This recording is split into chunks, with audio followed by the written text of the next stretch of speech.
Heisman winners, anything like that, sitting down and talking to them. So for sure lived up to it. And then emotional, I going over my speech nights before and things like that. I get a little emotional by myself, and I got up there and I kind of surprised myself that I didn't get emotional talking about my mom or anything like that. But other than that, it's been all good. Not too emotional, kind of the same. Got a few more texts from people, anything like that, maybe that I haven't heard of in a while, or heard from in a while. But other than that, still been the same. Back here, we got a game in a couple of weeks, and I'm preparing and working hard, getting back up. And from a historic standpoint, with you winning the Heisman, SC's won more than anybody. Yeah. That's incredible. It's pretty cool. It's pretty cool to be a part of that, and not only be a part of it, be able to add to it is one of the coolest things. And so, like I said, being able to talk to people like Mike and Matt and Carson or Palmer and a couple of Marcus, a couple of other of the Heisman winners is pretty cool. Do you have good stories from some of the previous winners that you talked to?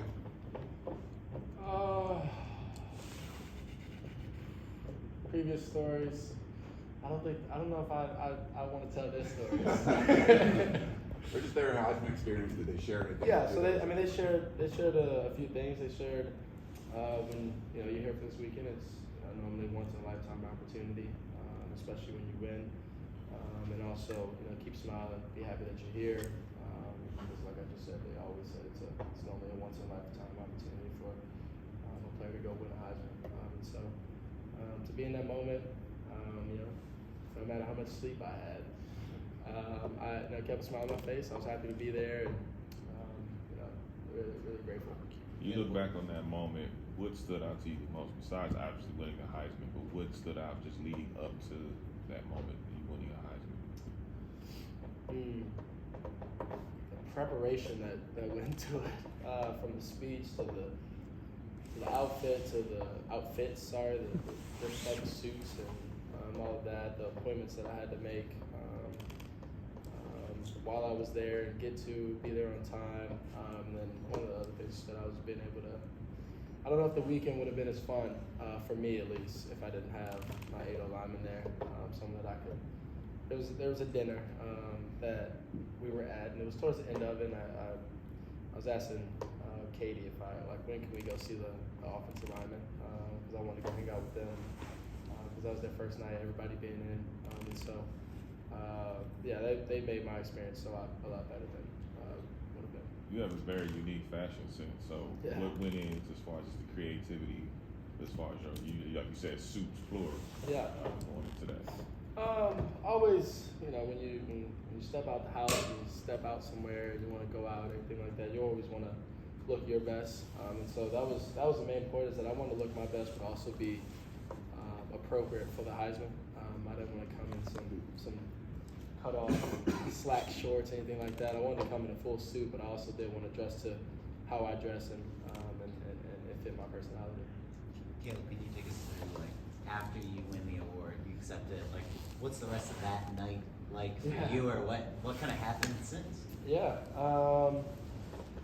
So after that, I went upstairs, and they give you a suite after you win. And they give you a pretty large room so you can celebrate with, fit everybody in the room. It's not so compact. All your relatives are like me. I had 8 large human beings with me. So it worked out pretty well that I had a suite. So, we went up to the suite, we sat down, I waited for the O-lineman to get up there, but sat down, we ate, because I was starving. We didn't eat all day, the finalists. I was starving, we ate, and we just kind of sat back and laughed, and we spent some time together, some good quality time together, and after that, we didn't sleep much, so I think coming back here, I had about 6 hours of sleep. On the flight, I got about, what was the flight? I got about 4 hours of sleep on the flight, and before the flight, I had around 6 hours for the past 48 to 72 hours. So I was going a lot off momentum, but yeah, it was an awesome experience. What do you recall most about that time with the linemen or your friends and family in that suite, just over those last hours? Yeah, they were all there. My cousin, my mom,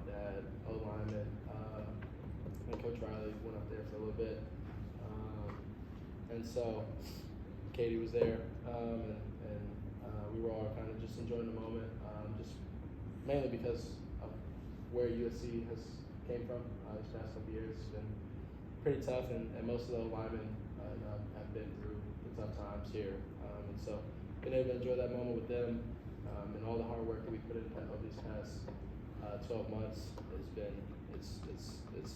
it meant a lot to me to have them there and be with me. So to be able to have that moment, it was pretty special, pretty awesome. You had a lot to say to Lincoln during your speech. Yeah. What did he have to say to you after? What? Yeah, it was a bit emotional, but it was the truth.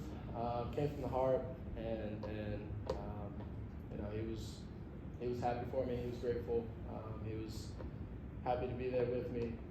Wouldn't want to be anywhere else, anything like that. And, it was a great moment for us too. We got a lot more to go.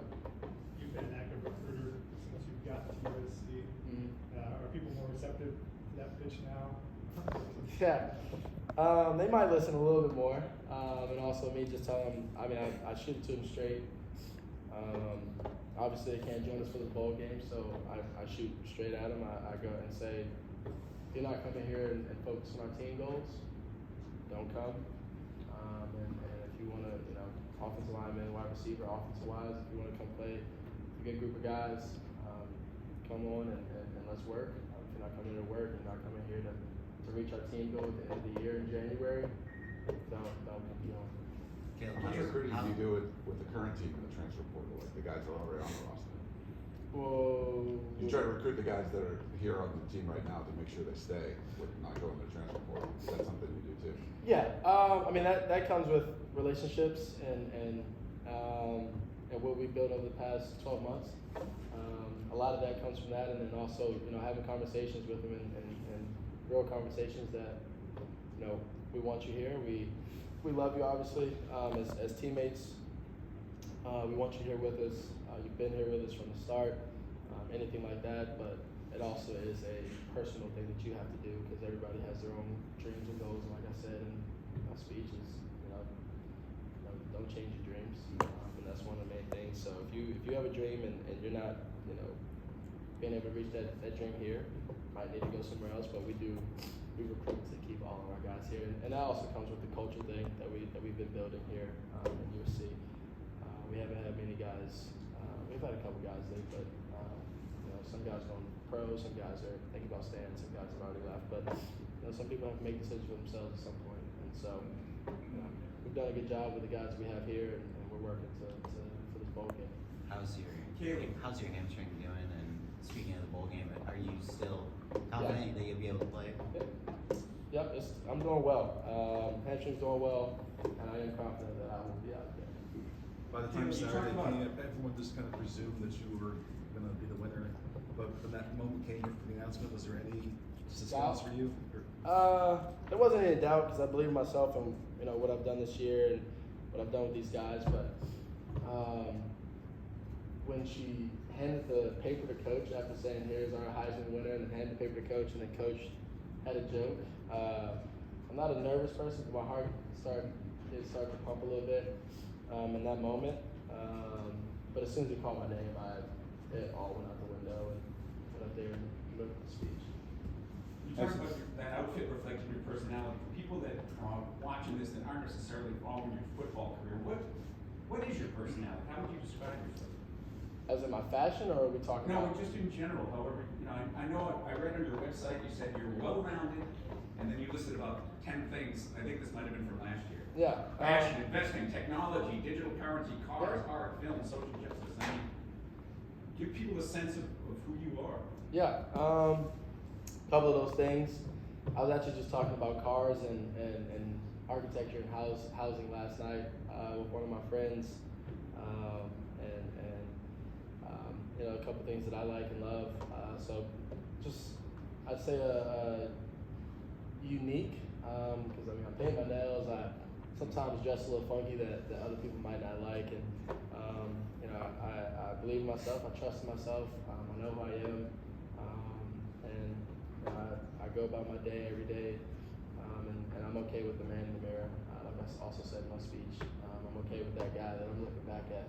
And so that's a short summary of it, but yeah. Do you consider yourself a football player first, student first, or son first? So that's a good question. I say student athlete first. What is finals week like for a Heisman winning quarterback? So I actually had to push all my finals into the 3-day span that I had because everything ended on Wednesday yesterday. And so from Monday to Wednesday, I was downstairs in the academic advising room, trying to cram and get everything done. I think I ended with all A's, maybe one B, but all A's and one B. But I did have to push everything back. I sent a couple emails. I didn't just not show up to the exam. I showed up. I showed up Monday through Wednesday, but I did send a couple emails before I went to Heisman. Is it sunk in yet that your third team is going to be among the jerseys displayed up on the carousel? People ask me, has the Heisman sunk in, or has that sunk in, and anything like that? I don't know if it's really kind of sunk in.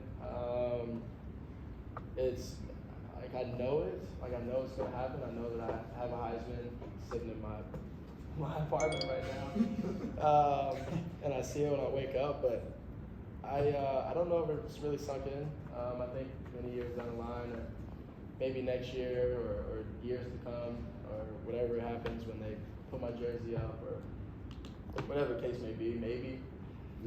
But it hasn't. I think maybe when I stop playing football is when it all sinks in that I get to sit back and kind of sit back and see everything. Go back on all the history that hopefully I can. As the leader of this team, you'll have your teammates and others to come to you for advice and all kinds of subjects. Who do you go to when you seek advice? Yeah, my parents, Coach Riley, and my mentors back home, my 2-3 mentors back home. Keep a small circle. They've known me the best throughout the years. They've trained me mentally, physically, spiritually. They've instilled a lot in me. And keep the circle tight. And, don't go asking questions or questions that you need answers to that can change your life, possibly my life, to somebody that doesn't know you the best, or hasn't been around you for many years. And that family unit is at the top of the list. Who? The family unit? Yeah, family unit is top of the list. Top of the list. Is the Heisman going to live permanently in your apartment, or are we going to find a new home for it? As of right now, it's going to be in my apartment. It's a pretty cool achievement. So it's going to be in my apartment. It may move at some point. Maybe when I leave here, it's going to move. If I don't. Is it just like on the coffee table? Yeah, is it like where do you put centerpiece? that? It's like a center. So I have a big old spot where I eat right when you walk in, and it's like in the kitchen. So it's my kitchen and my bedroom. Probably the coolest centerpiece. It's probably the coolest centerpiece. Yeah. And then in your speech, of course, it was all about dreams and accomplishing dreams. But I know in hearing you speak that this is not the end dream for you. So much more you want to do, so many more goals you want to accomplish. But I guess, how do you feel about this one? Because this is a big one. Yeah, something that I built. It's kind of easy for me because things that I want to achieve in football life is I don't want to be forgotten. So that means immortality, and that means championships. And so I want to win championships, and I want to be known as the best. And so I'm not there yet. I won't be there for a while. And so I'm still working, still fighting for those dreams and goals and aspirations that I have that I made when I was a little guy. You talk about team building and talk about when you reach out to other up and coming players that want to come here about being on a team goal and obviously adding value to that team. In what ways does Coach Riley add value to you and taught you about how to add value and be valuable? Yeah. One, there's a certain understanding of you're the quarterback of this team, and you got to understand that you're a quarterback at USC.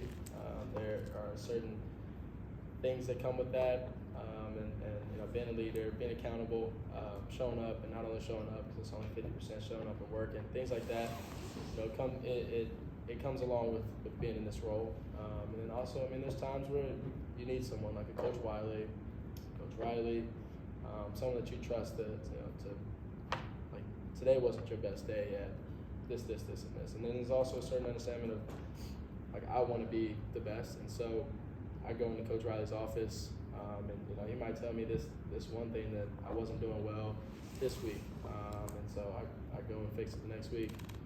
Being coachable, having an understanding of the position that you're in, and you know, just wanting to grow and be the best, is that. And so having people here to keep me on a track, on a certain path, certain track, and also, you know, wanting to keep myself on a certain track and keep progressing, is the main part to that. What was the most surprising phone call or text you got afterward? Ooh, I had a lot.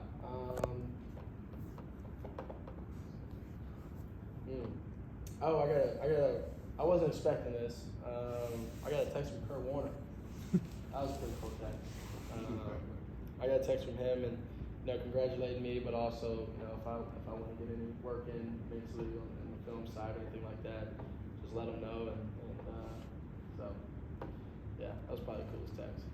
David, how has NIL process impacted you, your career, your student athlete, over your years?